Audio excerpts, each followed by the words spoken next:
Let's grade each offensive lineman on the 49ers just so we know what we're talking about here. Yeah, just how good are they? You're going to have to give the grade, Ziggy. So let's go left to right. Okay, on the left is Trent Williams. Some people think he's the greatest left tackle of all time. I'd give him an A. He's either an A or an A+. One-on-one, he's an A+. And what I mean is, like, in practice, when he goes one-on-one in the pass rush drills against Nick Bosa, like, Bosa can't touch him. It's easy for Trent Williams. And Bosa's the best. But you wouldn't tell in that. Thing is, in 11-on-11 football, for whatever reason, Trent Williams has gotten a little careless, and he starts tipping the Niners' plays. You can tell. He has a pass stance and a run stance. And it sort of tells what the Niners are going to do, and he doesn't care. And then no one on the Niners will tell him to stop. So that's, to me, like, amazing. But he's still great. So he's an A, maybe an A+. Aaron Banks, the left guard, it was his first year starting last year. I'd give him a B-. He's solid with, the ability to improve. So a B-. Not dominant in any way. Pretty good. The center, Brendel, is older. It was his first year starting, but he was a Pro Bowl alternate, so I'd give him a solid B. He didn't miss any games.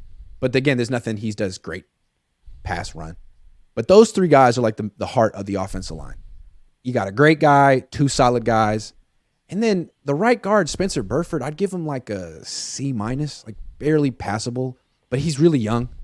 I mean, they didn't trust him to play full games last year. Kyle said, remember when I asked, why is it so hard to draft offensive linemen? He said, well, you got to play every snap. And you can't you can't lose the game. Are you going to lose the game if you play every? They didn't trust him to play every snap. They would take him. They'd let him play a couple drives, and then he'd have to sit out. So, I'd say he's not even necessarily an average starter yet. Okay. And then the right tackle has 5 career starts.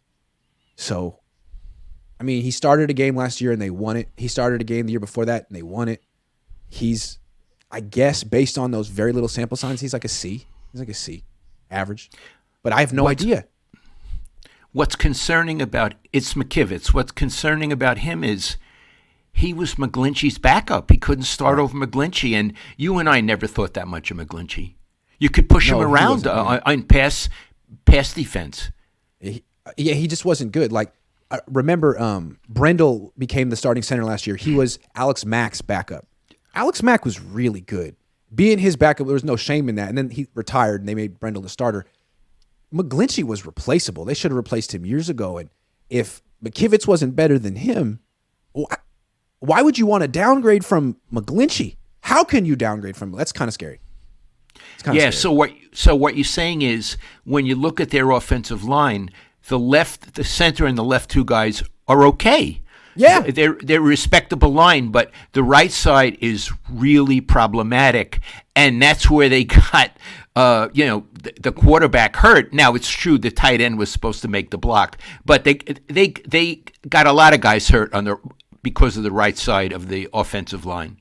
You could argue if the right tackle was better, Mike McGlinchey, he would have been blocking Hassan Reddick on that play and not a tight end. I mean, it was kind of a ridiculous blocking assignment to do. But, yeah, I mean, what would McGlinchey, like what grade would we give McGlinchey as a right tackle?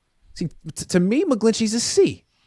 I agree. I don't know why he got paid so much. So if McGlinchey's a C, then what's McKivitz? A C-? A D? I don't know. I wouldn't call him a D yet. We haven't seen enough. But, like, you might have 2 C- on the right side of your offensive line. I think until further notice, you got 2 C- on the right side of your offensive line. Whereas all the other contenders have 5 good offensive linemen. Like, they don't mess around and say, we only have 3. We'll work it out with the next 2. 3's not enough. 4's not enough. You need 5. Yeah, but the other 39 didn't fit. Dad, I wasn't alive in the 80s. Did Bill Walsh's teams have like just crap right? No, I'm sorry, crap. Did they just have like deficient right sides of the offensive line? Bill's offensive line was good. Yeah. Well, he had Bob McKittrick was the coach. Yeah. I would have to say this.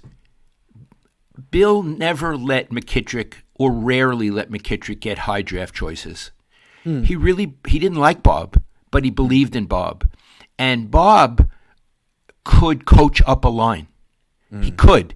He didn't care you know how some of them are very methodical. You need to lead with your left foot here, and you do this like that. Bob wasn't like that. Bob said, you got to get over here, do it however you can.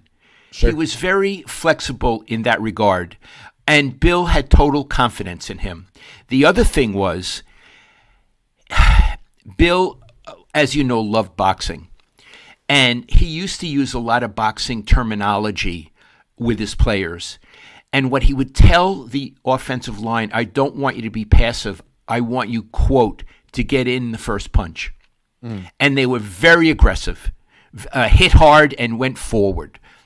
Obviously, when they were blocking to protect the quarterback, they didn't go forward. But he had a very smaller, mobile, aggressive offensive line. And I want to say, this is way before my time, correct me if I'm wrong, I'm just looking online. He inherited quite a talented right tackle who was a high second round pick out of Minnesota by the name of Keith Von Horst. God, he was a great player.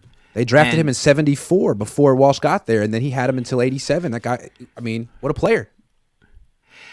He died about a year ago, Keith, and people don't even know about him. He was just the most wonderful person. Again, I don't really become friends with him, but I could have become friends with him.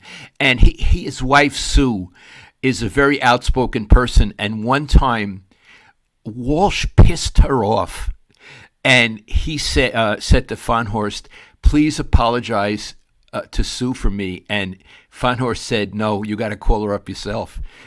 Bill had to call up Sue Von Horst and apologize, and he was really nervous to call her up. Good for Bill. He did it.